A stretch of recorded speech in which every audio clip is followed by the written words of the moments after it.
भारतीय संविधान का अनुच्छेद 348 मुख्य रूप से उच्चतम न्यायालय, सुप्रीम कोर्ट और उच्च न्यायालयों, हाई कोर्ट्स में इस्तेमाल होने वाली भाषा और संसद व राज्य विधानमंडलों द्वारा बनाए गए कानूनों के आधिकारिक पाठ की भाषा के बारे में है।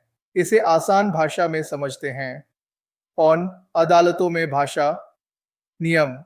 जब तक संसद कोई कानून बनाकर कुछ और तय नहीं करती, तब तक सुप्रीम कोर्ट और सभी हाई कोर्ट में सभी कार्यवाही अंग्रेजी भाषा में होगी। अपवाद। किसी राज्य का राज्यपाल राष्ट्रपति की सहमति से उस राज्य के हाई कोर्ट में हिंदी भाषा या राज्य की किसी अन्य आधिकारिक भाषा का उपयोग करने की अनुमति दे सकता है। लेकिन हाई कोर्ट द्वारा दिए गए निर्णय, आदेश या डिक्री फैसले अभी भी अंग्रेजी में ही होंगे। तो कानूनों के आधिकारिक पाठ की भाषा। नियम।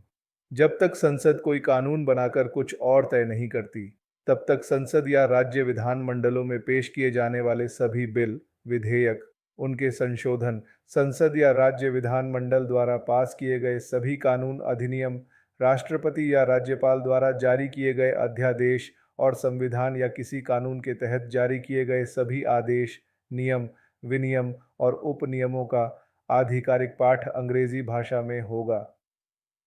अपवाद।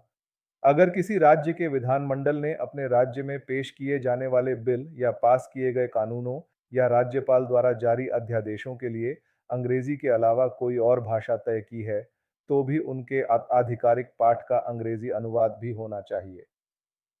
सारांश में, अनुच्छेद 348 का मुख्य उद्देश्य यह है कि भारत के उच्च न्यायालयों और सुप्रीम कोर्ट में न्यायिक कार्यवाही और सभी महत्वपूर्ण कानूनी दस्तावेजों का आधिकारिक पाठ अंग्रेजी में ही रहेगा, जब तक कि संसद कोई नया कानून न बनाए।